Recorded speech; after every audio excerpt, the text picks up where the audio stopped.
Assalamualaikum warahmatullahi wabarakatuh. Waalaikumsalam warahmatullahi wabarakatuh. Tabiku. Ya Bu. Yang saya hormati Ibu Kepala Sekolah SD Negeri 4 Metro Utara, yang saya hormati Bapak Ibu Guru SD 4 Metro Utara. Pertama dan utama adalah kita panjatkan puji syukur kita kehadirat Allah Subhanahu wa Ta'ala, yang mana pada pagi hari ini kita bisa melaksanakan diseminasi budaya positif SD Negeri 4 Metro Utara CGP Angkatan tahun 2024. Salawat dan salam marilah tetap kita sanjungkan kepada junjungan Nabi besar kita Muhammad Sallallahu Alaihi Wasallam, yang mana kita nantikan syafaatnya kelak di yaumul kiamat. Amin ya rabbal alamin. Agar acara ini diridhoi Allah Subhanahu wa Ta'ala, marilah acara ini kita buka bersama dengan membaca basmalah. Bismillahirrahmanirrahim. Terima kasih. Untuk acara selanjutnya itu sambutan Kepala Sekolah SD Negeri 4 Metro Utara kepada Ibu Hindawati SPD. Bismillahirrahmanirrahim. Baik Bapak Ibu Guru SD 4 Metro Utara, terkhusus buat guru penggerak Bu Titis yang Ibu banggakan dan Ibu hormati. Assalamualaikum warahmatullahi wabarakatuh. Waalaikumsalam warahmatullahi wabarakatuh. Selanjutnya mari sama-sama kita mengucapkan puji syukur kehadirat Tuhan Yang Esa, karena di ruangan ini dalam rangka kita mendampingi kawan kita guru penggerak untuk mengadakan seminar dalam keadaan sehat walafiat. Terima kasih Bu Titis selaku guru penggerak dari SD 4 Metro Utara angkatan ke-11. Dan ini diseminasi selanjutnya kita mendampingi beliau untuk melaksanakan kegiatan-kegiatan yang berkaitan dengan guru penggerak. Mudah-mudahan apa yang dikerjakan ini mendapat respon, mendapat suatu dorongan buat kawan-kawan yang lain untuk mengikuti. Karena ini adalah program pemerintah, bukan untuk diri sendiri tapi juga mengangkat nama sekolah. Kemudian kepada Bu Titis, Bu Ida berharap selaku kepala sekolah ini dapat berjalan dengan baik dengan tidak mengurangi rasa tanggung jawab sebagai guru di kelas. Silakan baik-baiklah membagi waktu, jaga kesehatan sehingga kegiatan ini dapat berjalan dengan baik. Ini yang dapat Ibu sampaikan. Selamat berjuang Bu Titis dan kawan-kawan mendapat motivasi dengan kegiatan ini. Bu Ida akhiri, wabillahi hidayah. Wassalamualaikum warahmatullahi wabarakatuh. Waalaikumsalam. Terima kasih diucapkan kepada Ibu Kepala Sekolah. Untuk selanjutnya saya serahkan kepada penyaji yaitu Ibu Wahyu Titi Pratitis SPD. Disilakan. Bismillahirrahmanirrahim.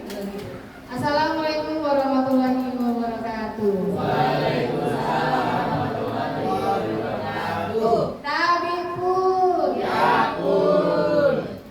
Yang terhormat Ibu Kepala Sekolah Ibu Indawati, yang terhormat Bapak Ibu Dewan Guru beserta staf yang saya banggakan.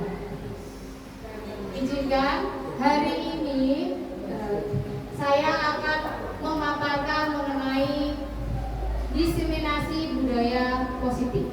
Sebelumnya saya ucapkan terima kasih atas waktu yang telah disempatkan untuk hadir dalam acara ini.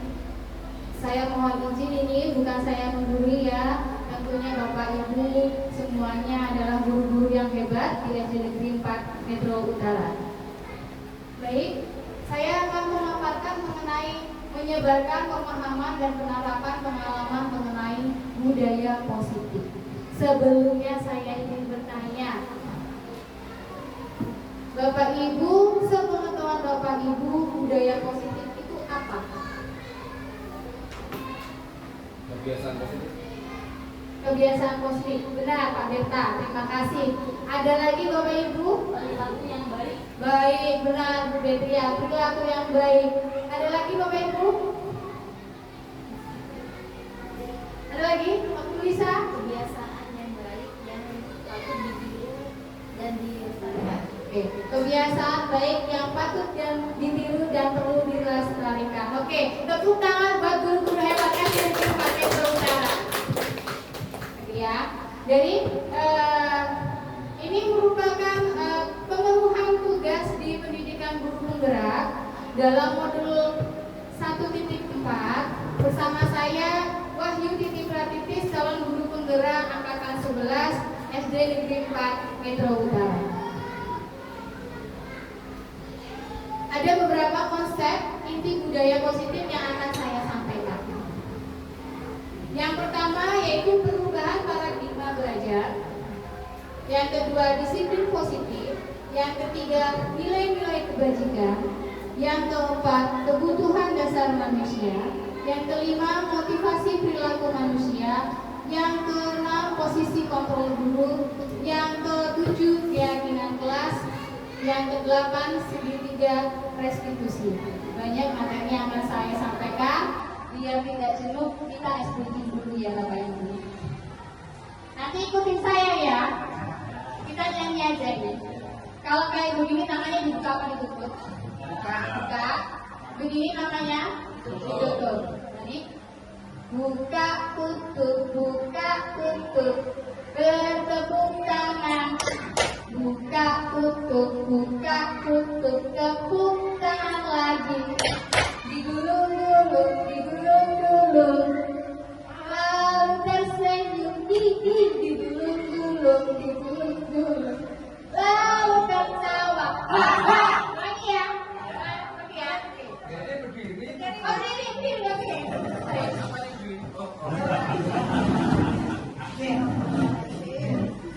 Oke, siap ya? Nyanyi ya, kami nyanyi ya, semuanya ya, 3, 2, 1. Buka tutup, bertepuk tangan. Buka tutup, tepuk tangan lagi. Digulung-gulung, lalu tersenyum, digulung-gulung, lalu tertawa. Oke, terima kasih Bapak Ibu. Semangat ya, tunggu materi hari ini ya. Oke, saya lanjutkan. Materi yang pertama yaitu pembelajaran dengan paradigma baru. Di sini pembelajaran dengan paradigma baru. Jadi pembelajaran di kelas itu ada dua biasanya, yaitu pembelajaran yang berpusat pada guru dan pembelajaran yang berpusat pada siswa. Biasanya Bapak Ibu guru ini melakukan pembelajaran yang mana? Berpusat pada guru, hebat.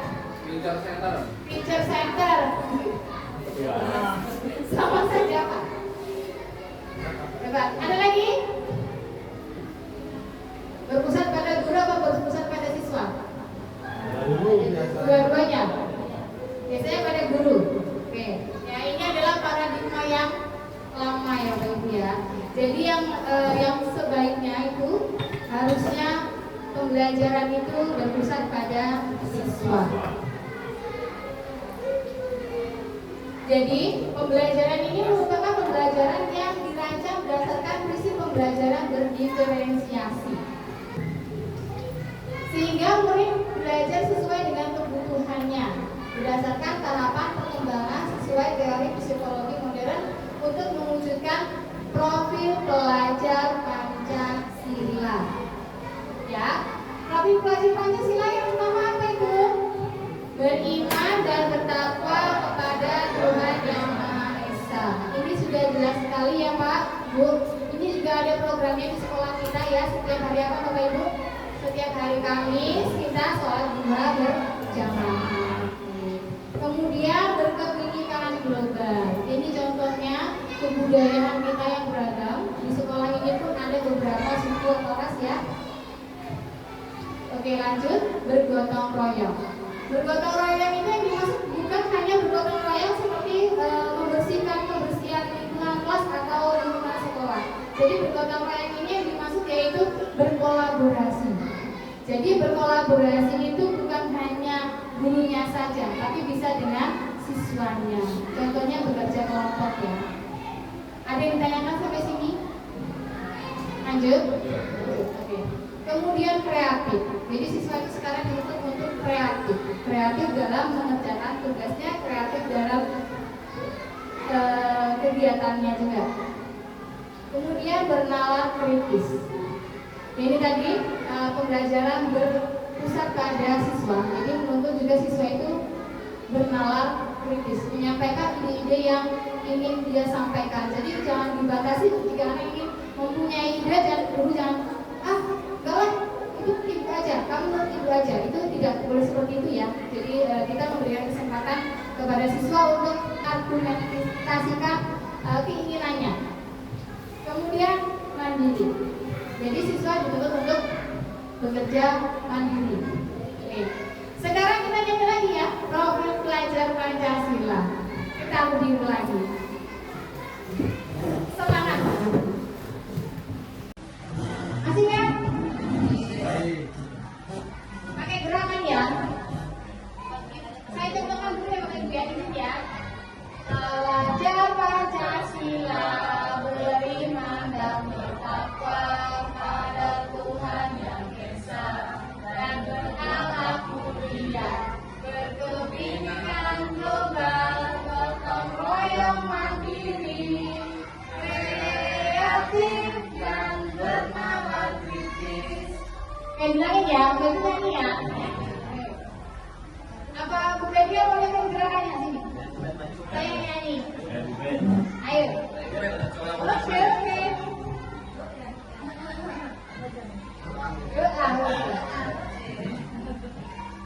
Oke. 3, 2, 1.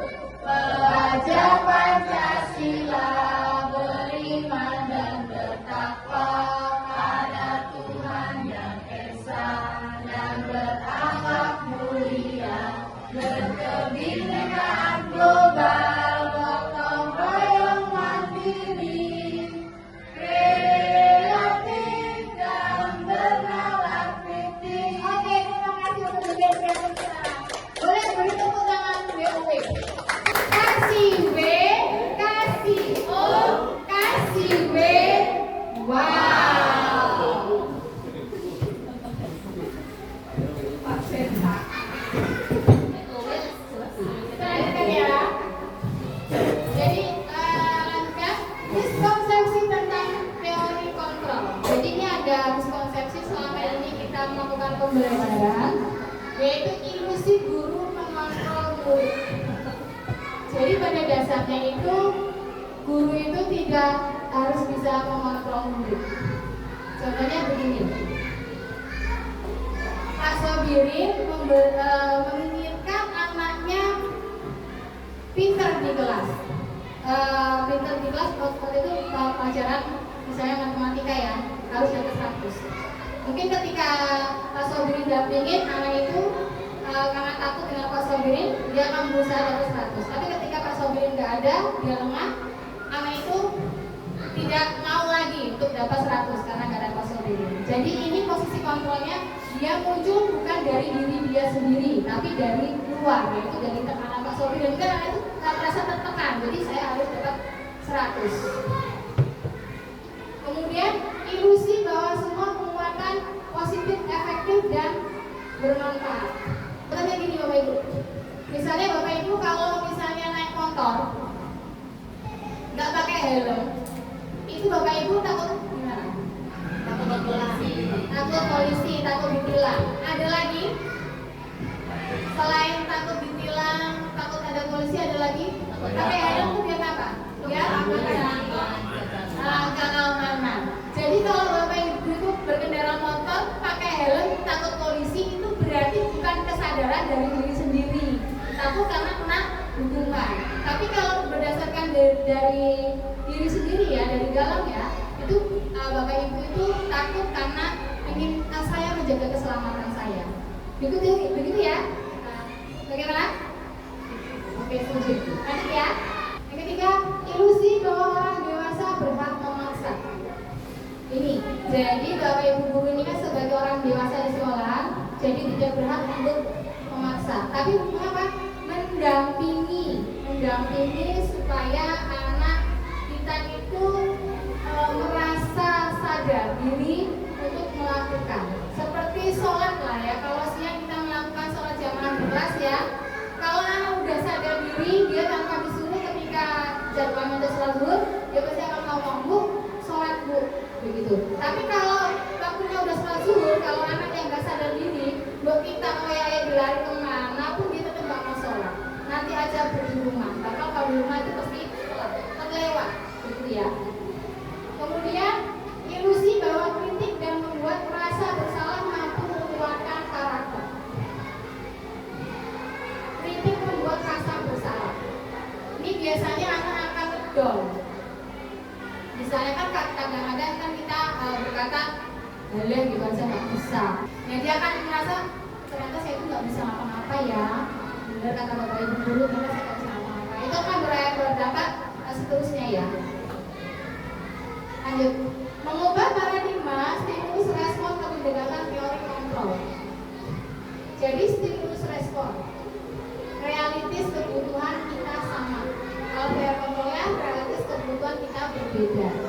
Jadi jangan samakan antara siswa A dengan siswa B itu kebutuhannya itu sama. Kita harus bisa tahu mengukur bahwa anak itu setiap anak kebutuhannya itu berbeda.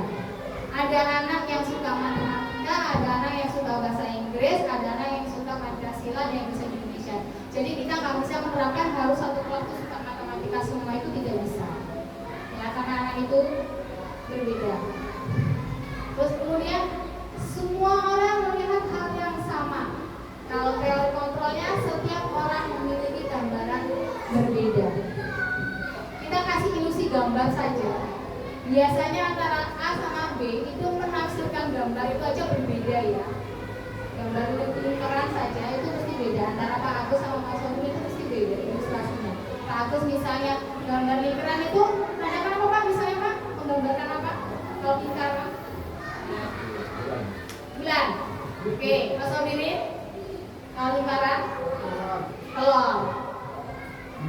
Oke, jadi berbeda kan antara dua bapak ini, Pak Juningan?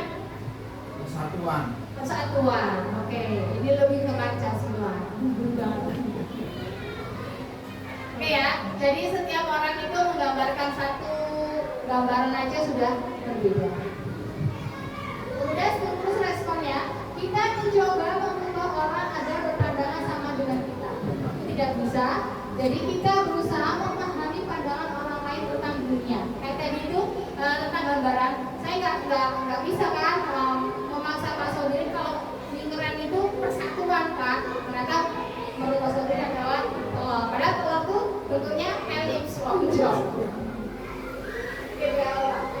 Kemudian perilaku buruk juga sebagai suatu kesalahan. Dari kontrolnya semua perilaku memiliki tujuan. Jadi kalau anak misalnya gini Bapak Ibu, dia menjahilin, kadang-kadang anak-anak itu tiba-tiba mendorong temennya tanpa kita usil. Kita akan berpikiran kamu nakal, gitu kan? Ternyata setelah ditelusuri, dia mendorong temennya karena dia membela temennya yang satunya. Dia temennya yang A dinakali oleh yang C, maka yang B mendorong yang C. Padahal kita setahunya B menakali yang C. Ternyata B itu membela A dari kenakalan C. Begitu ya Bu ya. Orang lain bisa mengontrol saya. Teori kontrolnya hanya Anda yang bisa mengontrol diri Anda. Ini juga kalau kita dipaksa juga nggak akan bisa. Jadi harus dari diri kita sendiri. Kemudian saya bisa mengontrol orang lain. Anda tidak bisa mengontrol orang lain. Nah ini Anda tidak bisa mengontrol orang lain. Termasuk pasangan ya Pak ya, walaupun udah sehari-hari kita ketemu, kan nggak bisa Bapak Ibu memaksa pasangan harus seperti dengan kita, kan nggak bisa. Kemudian pemaksaan ada pada saat bujukan gagal. Teori kontrolnya kolaborasi dan konsensus menciptakan pilihan-pilihan baru. Jadi ini kita memang diharuskan untuk saling berkolaborasi. Jadi kolaborasi itu tidak hanya oleh Bapak Ibu guru, tetapi dari guru ke siswa juga terjadi kolaborasi, dan antara siswa dengan siswa juga terjadi kolaborasi. Konsensus di sini maksudnya yaitu keyakinan yang ada pada diri. Kemudian model berpikir menang atau kalah. Dari kontrolnya model berpikir menang-menang. Jadi kalau dalam suatu ini kita nggak boleh mengatakan menang kalah, harus menang-menang karena akan membuat motivasi diri anak, percaya diri anak itu akan semakin bertambah meningkat ya. Dari sini bagaimana Bapak Ibu, ada yang tanyakan nggak? Sudah jelas semua? Jelas? Oke, saya lanjutkan. Disiplin positif. Tadi yang udah agak saya pilih depan budaya positif ya, ini sama disiplin positif. Disiplin itu biasanya Bapak Ibu melekatnya apa? Disiplin itu taat waktu. Ya, taat peraturan. Biasanya kalau disiplin itu pasti ada taat peraturan, rajin. Oke. Jadi di sini nih, disiplin itu berasal dari kata disiplina, yang artinya belajar. Ternyata itu disiplin itu belajar. Ada prosesnya. Jadi bukan peraturan. Disiplin mengacu pada disiplin diri yang memiliki tanggung jawab terhadap apa yang dilakukan berdasarkan nilai-nilai yang diyakini. Disiplin positif merupakan salah satu cara penerapan disiplin yang bertujuan untuk menumbuhkan kesadaran serta memberdayakan peserta didik tanpa imbalan penghargaan, reward, ancaman atau hukuman. Baik, sekarang saya tanya sama Bapak Ibu, reward itu boleh atau tidak boleh? Boleh. Kenapa Bu Dewi? Untuk memotivasi anak agar lebih rajin lagi, terus memotivasi siswa-siswa lain yang belum bisa melaksanakan sesuatu yang telah biasa. Oke, baik. Terima kasih Bu Dewi atas argumentasinya. Oke, beri tangan Bu Dewi. Lanjut, Pak Agus. Reward itu boleh nggak? Boleh. Kenapa? Ya untuk menambah semangat anak dan belajar.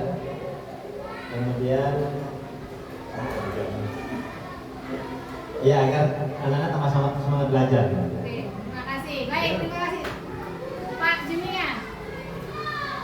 Ada boleh dan ada tidaknya tergantung daripada kegiatan yang mengaturnya. Oke, silakan Pak. Misalnya kita dengan disiplin, Oke, kita disiplin ini adalah peraturan, maka itu kalau kita hidup nanti akan mengurangi daripada dampak disiplin anak. Tapi kalau dia misalnya kegiatan yang berkaitan dengan lomba dan sebagainya itu harus dilakukan. Itu memastikan. Baik, terima kasih Pak Jumingan. Kasih tepuk W ya. Kasih tepuk W ya Bapak Jumingan ya. Kasih W, kasih O, kasih W. Wow. Oke ya. Jadi reward itu ya, sebenarnya itu kalau kita melaksanakan suatu kegiatan ada rewardnya itu sebenarnya itu kita melakukan kegiatan itu sebenarnya dari diri kita apa karena kita pengen dapat rewardnya? Pengen dapat. Berarti itu dari dalam diri sendiri apa dari luar? Dari luar. Dari luar. Jadi itu boleh atau tidak boleh? Tidak boleh. Ya, karena kita mau melakukan segala sesuatu karena ada hadiahnya, karena ada imbalannya. Berarti harus lillah ya. Iya, lillahi ta'ala. Ada game. Kecuali memang mungkin ada peraturan dari awalnya, kesepakatan di awalnya. Oke, baik Bapak Ibu. Ada yang tanyakan lagi? Lanjut? Lanjut.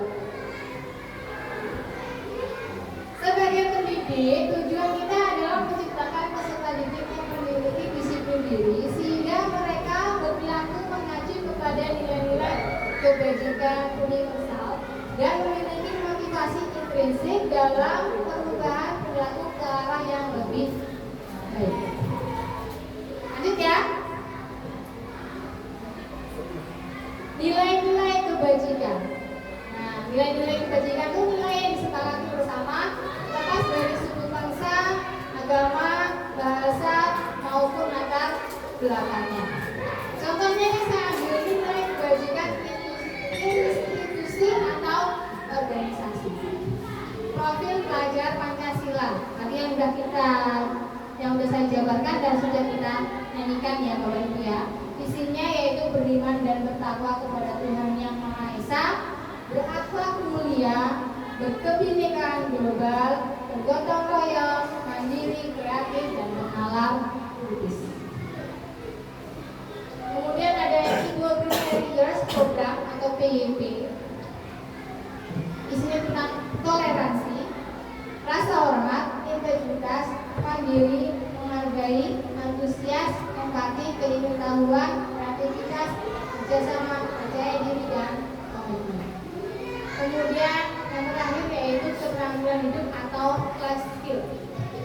Dapat dipercaya, lurus hati, pendengar yang aktif, tidak merendahkan orang lain, dan memberikan terbaik dari diri. Ditanyakan? Lanjut. Oke. Kebutuhan dasar manusia. Ini yang paling penting ya. Kebutuhan dasar manusia. Jadi kebutuhan dasar manusia adalah segala sesuatu yang kita lakukan untuk mendapatkan apa yang kita inginkan. Seluruh tindakan yang kita lakukan memiliki tujuan tertentu, dan semua usaha terbaik yang kita lakukan adalah dalam rangka agar kebutuhan dasar kita terpenuhi dengan baik. Ya, contohnya, ini ada 5 kebutuhan dasar manusia. Ya, yang pertama itu ada bertahan hidup. Kalau di kelas ada anak yang ngantuk, yang lemes, itu dimarahin nggak? Langsung dimarahin apa ditanyain dulu? Tegur, baik, atau ditanyakan dulu ya, ditegur. Baik, bagus itu ya. Jadi tanyain dulu, jangan sembarang kamu tidur aja gitu kan ya. Tanyain dulu, nah kamu kenapa nak tidur? Katakan, kalau mas kenapa? Kamu pegangin perut, kenapa? Belum sarapan dulu. Terus gimana? Kamu belum sarapan? Jangan dibandingin sarapan. Asupan pokok murah. Dikasih jangan besok suruh bawa botol kalau nggak sempat makan ya Bapak Ibu. Kalau Bapak Ibu beliin makan ya boleh lah sekali 2 kali, tapi jangan seterusnya. Jadi untuk bertahan hidup itu yang dibutuhkan adalah makanan, pakaian, tempat tinggal, keamanan, dan kesehatan. Termasuk di kelas juga kalau ada anaknya yang sakit itu pasti akan mengganggu aktivitas belajar ya. Jadi kita harus mengobati bulanan tersebut atau mengantarkan ke UKS, dan anak tersebut pastinya tidak akan bisa melanjutkan kegiatan dalam pembelajaran. Kemudian kasih sayang dan rasa diterima. Rasa diterima, dipedulikan, berbagi, kerjasama, menjadi bagian dalam kelompok. Ini biasanya ada di kelas ini. Ada anak yang dikucilkan di kelas, ya kan? Dalam dibagi-bagi kelompok, misalnya saya nggak mau lah satu kelompok sama Pak Reo, seperti itu. Saya nggak mau lah satu kelompok sama Pak Agus gitu. Nah, sebenarnya itu nggak boleh, karena Pak Agus merasa tidak disayangi. Jadi tidak ada yang mau temenan sama Pak Agus. Ya Pak Agus ya? Nggak boleh ya Pak ya? Nggak boleh. Jadi harus saling menyayangi ya.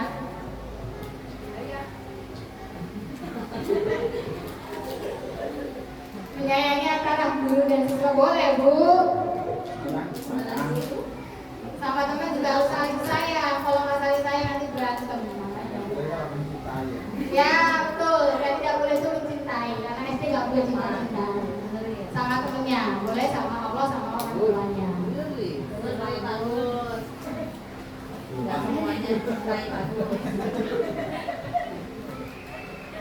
Lanjut ya, penguasaan.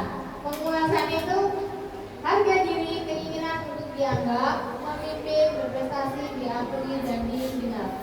Jadi ini biasanya kita suka mendengar anak-anak itu pengen didengar.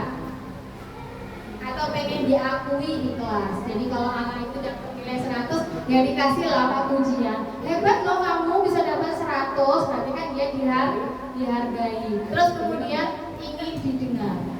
Kalau ingin didengar itu misalnya anak itu cerita tentang temennya, cerita tentang di rumah, kenapa kok dia misalnya di rumah dia ada masalah sama kakaknya, jadi dia pengen didengar ya. Curhat. Jadi itu guru itu selain mengajar juga menerima curhatan. Boleh, nanti ya Bu ya kita curhat. Kemudian kebutuhan kebebasan. Mandiri, memiliki pilihan, mencoba hal baru, mampu mengendalikan arah dirinya. Ini kebebasan untuk mandiri atau memiliki pilihan. Jadi di kelas tuh anak-anak kita dukung kalau dia misalnya memiliki pilihan. Misalnya kan ada anak ini seperti ini. Kalau nulis nyadot di papan tulis kan guru kadang kasih materi papan tulis, dia di belakang nggak kelihatan. Bu boleh nggak saya itu maju nulis di bawah di lantai itu? Ya boleh, silakan. Yang penting dikerjakan. Kemudian kesenangan, bermain, humor, antusiasme, ketawa. Jadi ini penting ya di kelas ya. Jadi belajar tuh harus serius, dengerin. Kalau anak ngantuk tuh kalau dengerin dulu. Kalau nggak dengerin, saya juga seperti itu. Kalau ada materi itu kalau dengerin aja ngantuk kalau nggak ketawa ya. Jadi seringnya anak-anak tuh kadang dengan celotehan kita yang membuat anak-anak tuh tertawa. Boleh speaking atau boleh dengan panggilan Bapak Ibu sendiri lah. Yang penting jangan es krim, boros. Es krim lagi mau? Oke, dan saya ya. Kalau begini,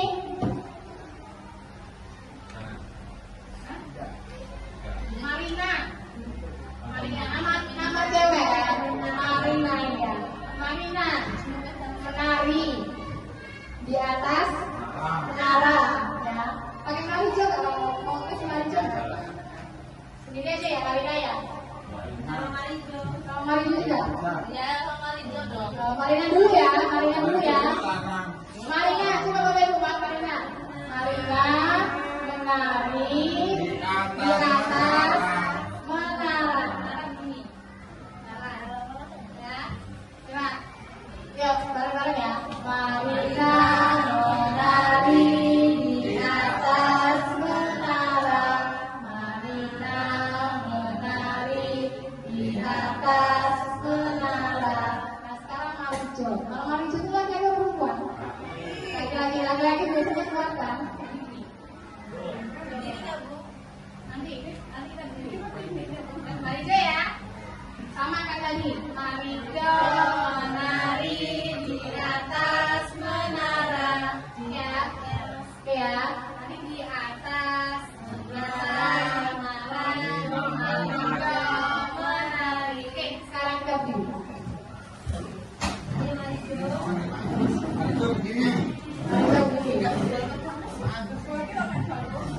Tenang ya Bapak Ibu. Boleh kerja. Kalian dulu ya. Marina menari di atas menara, di atas menara. Marina menari. Sekarang Kak Mijo, apa? Marijo menari di atas menara, di atas menara. Marijo menari. Kita suka nih. Marina menari di atas menara. Di atas Marina menari. Ini nanti Bapak Ibu yang nyanyi, saya yang tangannya. Ya. Silakan nunjukin seperti apa menari seperti apa Marina seperti apa. Marina menari di atas menara. Bapak Ibu begini. Marijo, Marina, saling menari di atas Boleh. menara. Ya ya. Tangannya. Main lagi ya.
goyang, ya, Susah Kak goyang gimana? ya. Ayo, 2, 3. 1, 2, 3.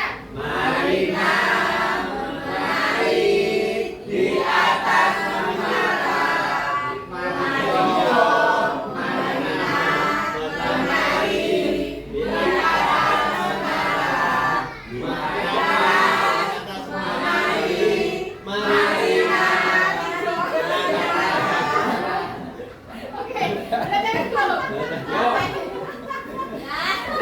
Oke, beri tepuk tangan bagi kita semua.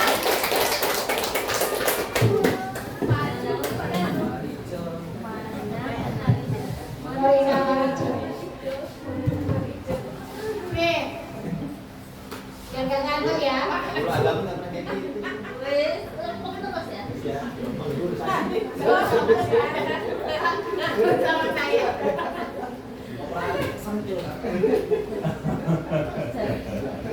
Oke, kita lanjut ya.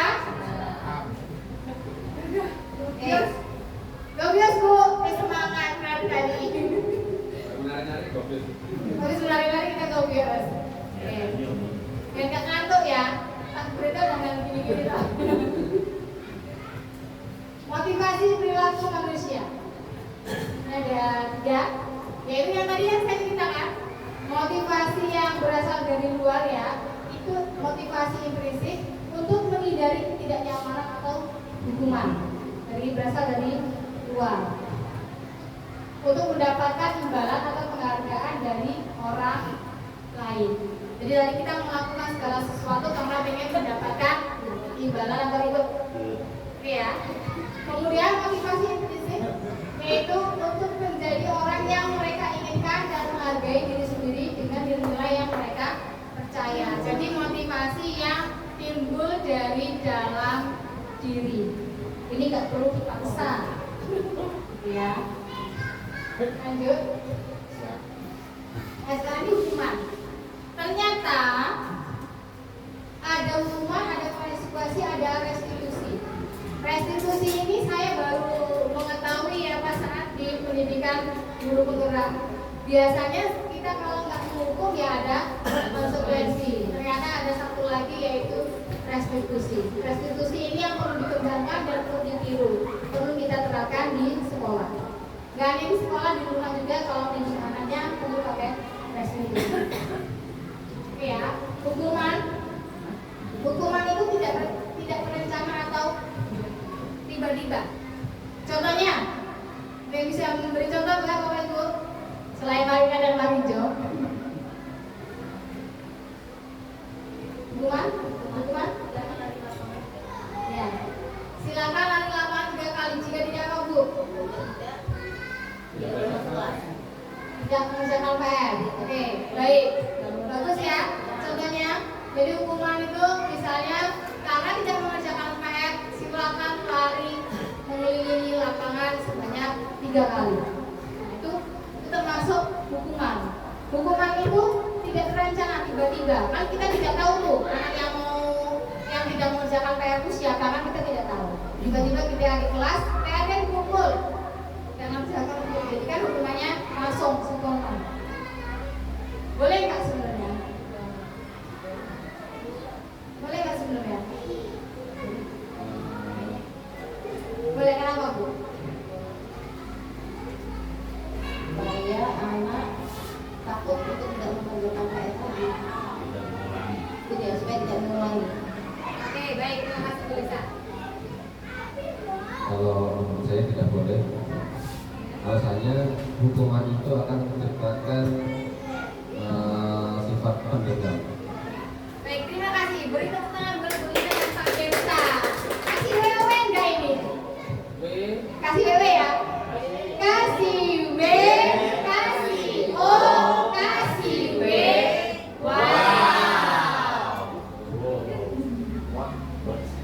Wow, ya. Hukuman sebenarnya tidak boleh benar ya, karena akan memunculkan dendam. Jadi nanti akan dendam sama gurunya, dendam dia. Besok lagi saya nggak mau diantar lagi lah, ngapain? Tak dihukum aja.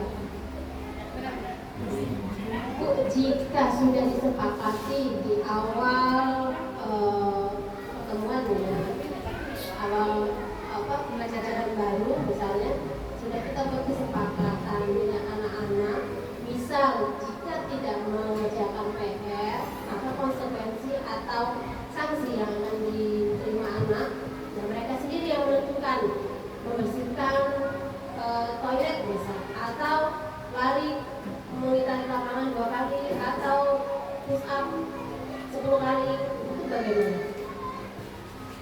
Ini berarti bukan hukuman, Bu, maksudnya itu konsekuensi. Oke ya, jadi nanti ini akan dilanjutkan ke restitusi. Ya boleh Bu, awalnya ada kesepakatan, tapi nanti kita akan olah dulu, karena itu kita olah dulu dalam restitusi. Jadi itu nanti akan kesadaran itu akan muncul dalam diri anak. Jadi bukan anak itu tidak mengerjakan PR karena takut ada hukuman. Gitu ya. Oke, terima kasih Bu Dewi. Ini kemudian jika murid tidak tahu apa yang akan terjadi atau tidak dilibatkan, tadi kan mendadak, jadi dia tidak tahu ya. Terus bersifat satu arah. Bersifat satu arah itu hanya dari gurunya, padahal itu guru itu tidak tahu kalau murid itu tadi malam itu tidak mengerjakan PR itu karena kenapa. Misalnya adiknya rewel atau dia ikut ibunya kondangan jauh kan gitu kan. Jadi kan kita nggak melihat sisi anaknya, atau dia ketiduran. Jadi kita harus dari guru saja. Kemudian berupa hukuman fisik atau psikis. Bedanya fisik sama psikis itu, kalau fisik itu yang tadi kayak lari lapangan menggunakan jasmani kita ya. Kalau psikis itu berupa omongan. Biasanya kan ada yang kata-kata yang kurang enak didengar. Jadi kalau anaknya perasa itu pasti akan melekat di hati. Gitu ya. Kemudian konsekuensi. Konsekuensi ini perencanaan atau disepakati sesuai peraturan. Ini contoh yang diberikan Bu Dewi tadi ya. Ini masuk ke sini. Jadi perencanaan atau disepakati sesuai peraturan itu di awal pembelajaran. Misalnya kita buat kesepakatan kelas ya. Ini bagus. Ada kesepakatan jika anak melakukan tindakan ini nanti akan hukumannya seperti ini, gitu ya. Tapi ini nanti akan kemudian ini udah ada kesepakatan di kelas, tapi kan kita nanti dalam menyikapi anak kita bawa ke restitusi dulu. Kemudian murid tetap dibuat tidak nyaman. Jadi konsekuensi itu murid tuh ini udah ada 2 arah ya, karena udah ada kesepakatan tadi antara murid sama guru, udah sepakat nih nanti kalau dia nggak ngerjain PR hukumannya lari misalnya, atau hukumannya yang lainnya. Ini kan udah sepakat antara 2 orang, cuma murid itu merasa masih tersakiti, masih setengah hati untuk menjalankan hukumannya. Ya, ada ikatan. Kemudian sikap guru selalu memonitor murid. Ini guru ini selalu memonitor murid. Oke, sampai sini deh. Ada yang mau ditanyakan, Bapak Ibu? Ya, kita lanjut ke restitusi. Restitusi itu proses menciptakan kondisi bagi murid untuk memperbaiki kesalahan. Jadi di sini kita mengobrol secara 2 arah sama murid. Kita panggil, kita obrol 2 arah. Kita tanyakan dulu permasalahannya. Jadi kita duduk bersama PR semuanya ya. Ditanyakan kenapa kamu tidak bersama PR. Terus ditanyakan lagi ini salah apa benar tindakanmu, ini salah apa benar, salah Bu. Semua orang tuh pasti mempunyai kesalahan. Seperti itulah, terus kita ya saling sharing lah ya. Nanti ada di belakang caranya bagaimana. Kemudian proses kolaboratif yang mengajarkan murid untuk mencari solusi sendiri. Jadi di sini nanti siswanya itu akan cari sendiri. Jadi bukan dari gurunya, jadi muncul dari diri dia sendiri. Gitu ya. Baik, ada yang tanyakan? Cara bahasa itu restitusi itu apa? Restitusi itu keyakinan. Nah, keyakinan yang akan timbul dari diri siswa, diri sendiri. Ada lagi? Ada? Lanjut, next. Nah ini 5 posisi kontrol guru. Jadi guru itu biasanya menjadi penghukum. Benar nggak?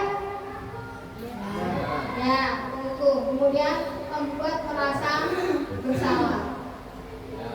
Ya, kemudian sebagai teman. Jadi teman juga nggak? Nah, kemudian sebagai pemantau itu kita selalu memantau anak di kelas. Kemudian sebagai manajer. Nah, ini manajernya apa? Apa kita seorang manajer kayak di perusahaan, apa di sebuah bank atau di mana? Nah, ini nanti akan kita kupas. Oke, ini ada contoh posisi kontrol guru ya. Jadi ini ada kasusnya siswa tidak memakai atribut lengkap saat upacara guru. Nah, kalau dia sebagai penghukum, kalau Bapak Ibu sebagai penghukum, maka anak itu langsung diberikan hukuman hormat pada bendera selama 1 jam, ini misalnya. Ya, ini saya di kelas Bapak Ibu ada yang tidak pakai atribut lengkap. Kalau sebagai penghukum kita langsung nyuruh anak itu hormat pada bendera selama 1 jam. Kemudian kalau pembuat merasa bersalah, ini Bapak Ibu akan menanyakan berapa kali Ibu harus memberitahu kamu selalu saja mengecewakan Ibu. Seperti ini. Jadi anak itu akan merasa bersalah. Oh ternyata kalau saya nggak pakai atribut, Ibu Bapak Ibu saya itu akan kecewa. Ya. Kemudian teman. Kalau kita bicara sebagai teman, yaitu ayo dong ikuti aturan sekolah, tolong bantu ibu atau bapak ya sekali ini. Ya sudah tidak apa-apa, lain kali jangan sampai berbuat seperti ini lagi ya. Begitu cara kita menyampaikan ini guru sebagai teman. Kemudian kalau guru sebagai pemantau, kamu sudah melanggar peraturan sekolah, kamu tahu konsekuensinya. Setelah upacara kamu beli atributnya ke koperasi dan jangan diulangi lagi. Jadi sebagai pemantau. Kemudian lanjut, kalau sebagai manajer seperti apa? Ini sebagai manajer. Apa kamu tahu kesalahan itu? Kira-kira bagaimana kamu memperbaiki kesalahanmu? Jadi ini Bapak Ibu guru menanyakan kalau itu salah, jadi apa yang harus dilakukan murid biar mereka bisa memperbaiki kesalahannya. Jadi nanti ini akan motivasinya itu akan timbul dari diri anak itu atau motivasi intrinsik. Bagaimana? Ada yang ditanyakan? Ada yang tanyakan ya? Lanjut? Lanjut. Ini ada soal ya Bapak Ibu ya. Ada soal. Ada soal seperti ini, nanti silakan Bapak Ibu jawab. Ini soalnya itu sebagai apa? Posisi guru apa sebagai penghitung, apa sebagai manajer, atau sebagai teman, atau sebagai yang lainnya ya. Oke. Saya kecewa sekali dengan kamu. Menurut Bapak Ibu ini sebagai apa? Tunjukkan. Seperti apa? Rasa bersalah. Yang lainnya ada? Rasa bersalah semua. Gimana Bapak Ibu? Rasa bersalah setuju kan ya? Setuju. Oke. Kita lihat jawabannya. Oke, benar. Rasa bersalah. Oke, bertepuk tangan bagi kita semua. Hebat ini. Bapak Ibu guru aja yang pakai berusaha. Mari jawab. Oke. Yang kedua. Kamu tidak pernah benar melakukannya. Apa ini jawabannya? Penghukum. Oke, ada jawaban lain selain penghukum? Apa Pak? Pemantau. Oke, coba kita lihat. Kamu tidak pernah benar melakukannya. Penghukum. Oke. Penghukum ya Bapak Ibu ya. Karena tidak pernah benar kata-katanya. Lanjut. Apa rencanamu untuk menyelesaikan masalah ini? Manajer.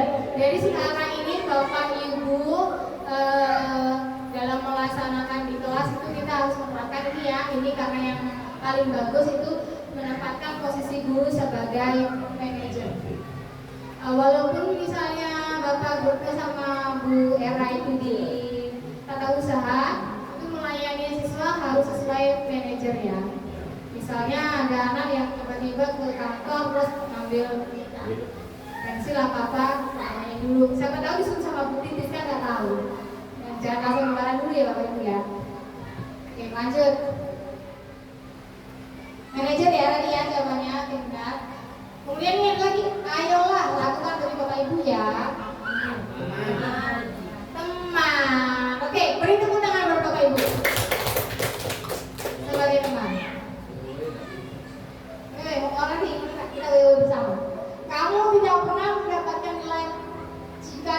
mengerjakan tugas.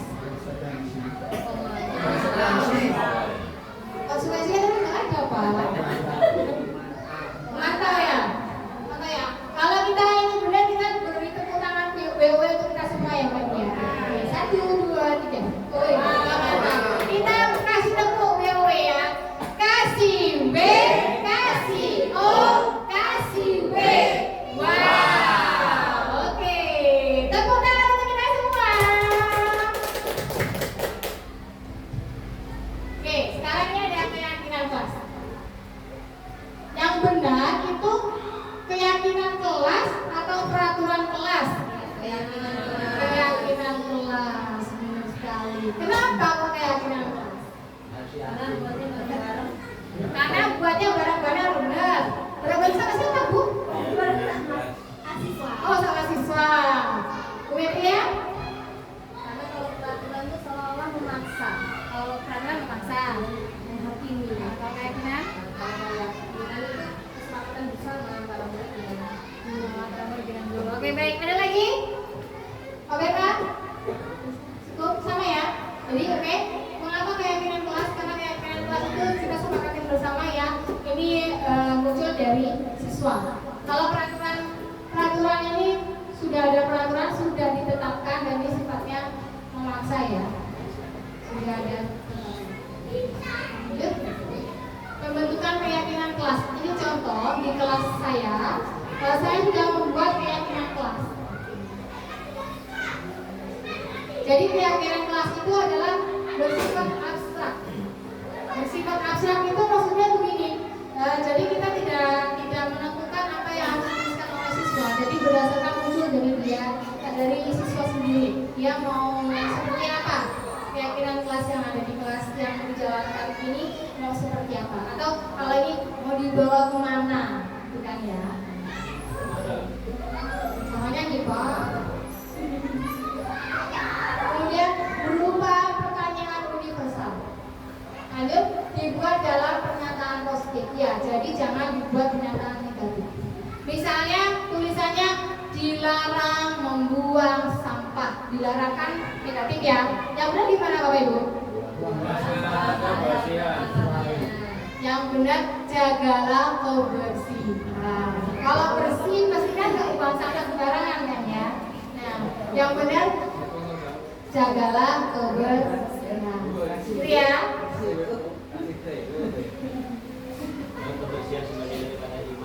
Ya, boleh. Oh, contoh supaya kasih B, kasih W.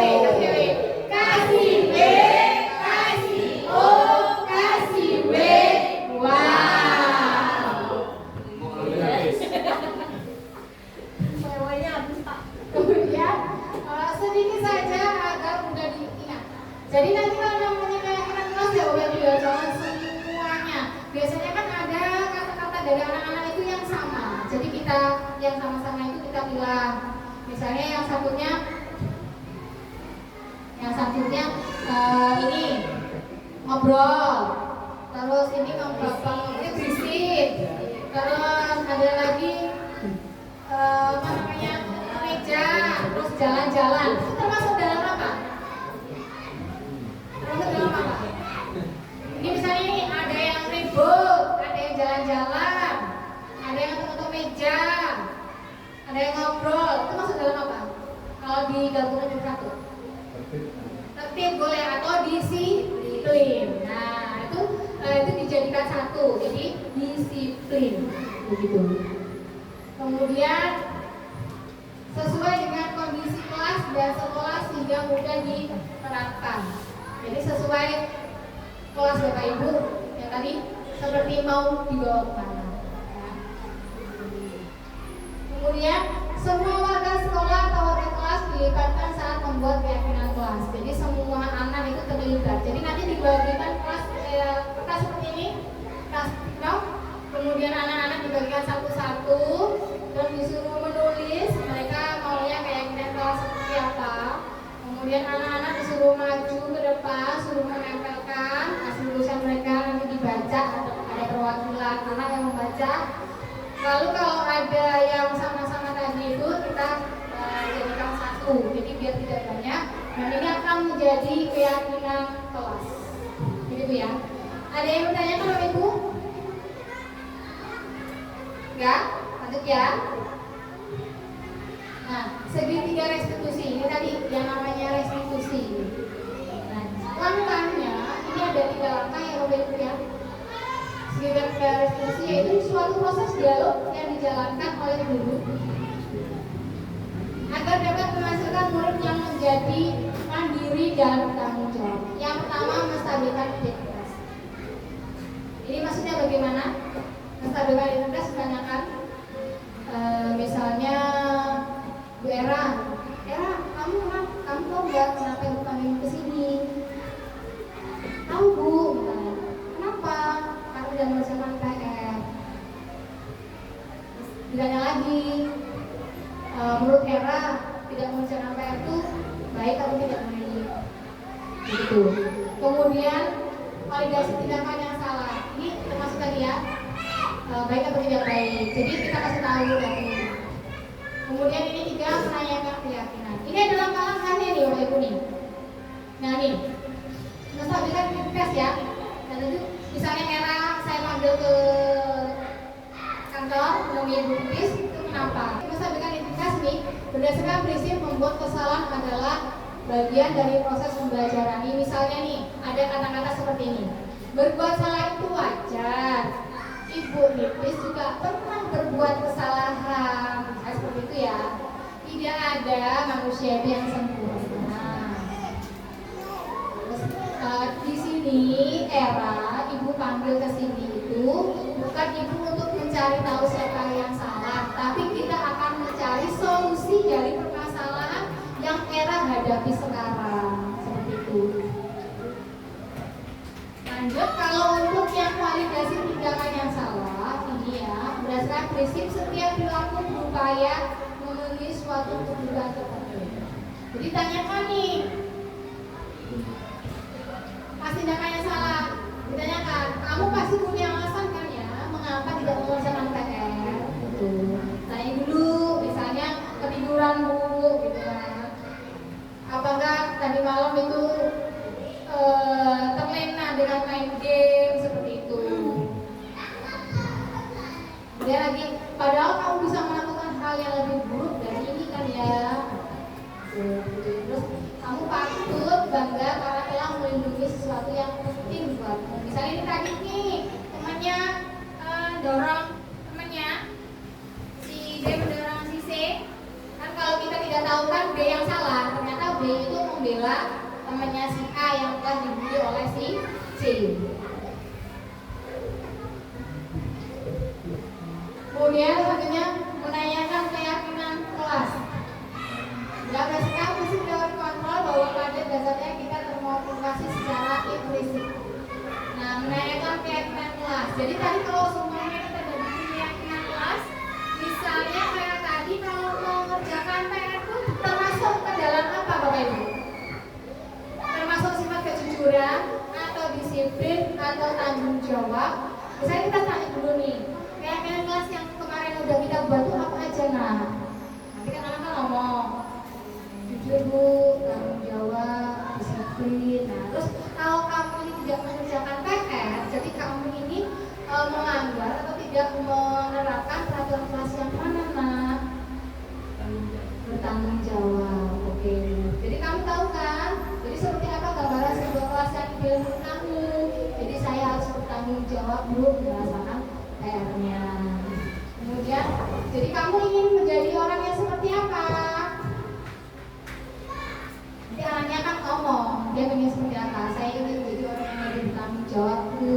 Salah satunya yaitu saya mengerjakan PR. Jadi kan ini guru sekolah dasar itu memang dituntut harus ekstra ya Bapak Ibu ya, karena kita merupakan fondasi dasar dari sebuah pendidikan. Kita lanjut ya. Nah ini contoh ya, contoh saya play dulu. Silakan Bapak Ibu disimak ya.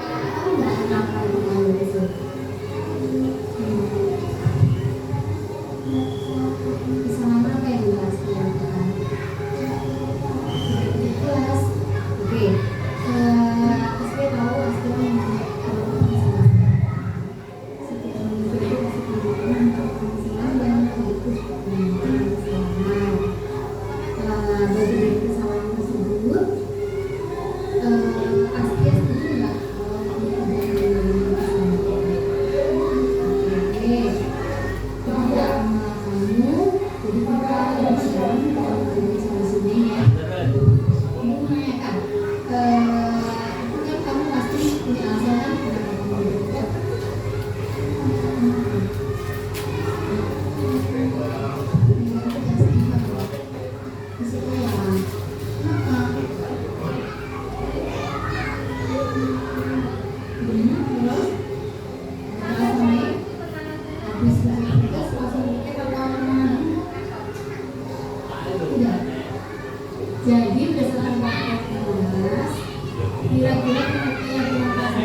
kamu dapat menjadi orang yang seperti kamu inginkan. Mengerti? Oke. Baik keras ya. Kamu sudah mendapatkan solusi dari kesalahan yang kamu lakukan. Ibu minta jangan dibuat lagi kesalahannya ya. Dan sekarang silakan kembali ke kelas. Terima kasih ya.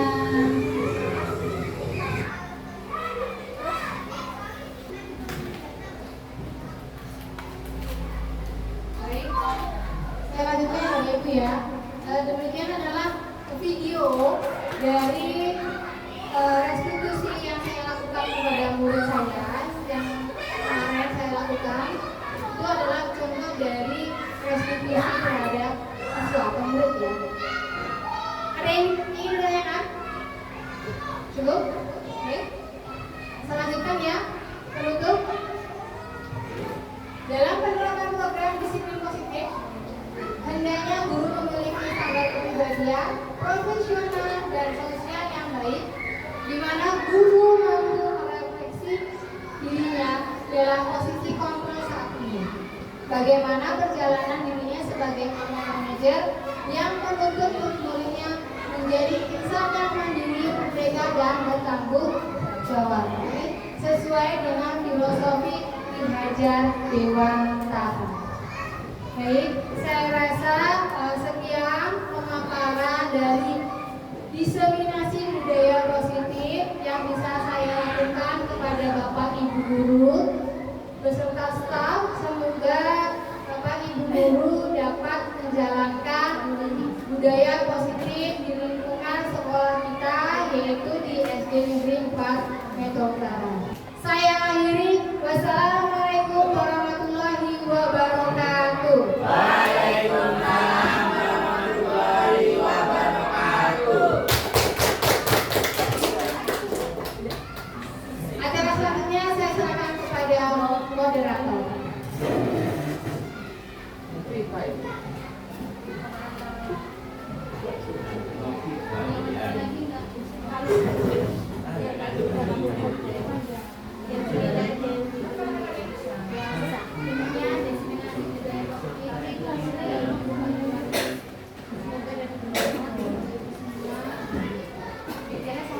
Bagaimana Bapak Ibu? Masih semangat? Demikianlah yang disampaikan oleh Ibu Wahyu Titi Pratitis SPD. Semoga yang Ibu Titi sampaikan dapat bermanfaat bagi kita semua Bapak Ibu. Bagaimana, bagus nggak tadi penyampaiannya? Sangat bagus. Beri tepuk tangan yang meriah dong. Semoga menjadi apa Bapak Ibu? Apa? Inspirasi apa lagi? Kebiasaan yang dapat kita lakukan dalam kehidupan kita dalam mengajar di sekolah. Terima kasih. Untuk acara selanjutnya itu penutup. Marilah acara ini kita tutup bersama dengan membaca lafaz hamdalah. Alhamdulillah. Saya sebagai moderator mohon maaf atas segala kekurangan. Saya akhiri. Wassalamualaikum warahmatullahi wabarakatuh. Waalaikumsalam warahmatullahi wabarakatuh. Beri tepuk tangan lagi Bapak Ibu. Terima kasih. Assalamualaikum warahmatullahi wabarakatuh. Waalaikumsalam warahmatullahi wabarakatuh. Gimana kabarnya hari ini? Baik. Oke, hari ini kita mau membuat kesepakatan kelas. Siap? Siap.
Oke, kita lanjutkan ke keyakinan kelas ya. Oke, Ibu bagi sticky note-nya.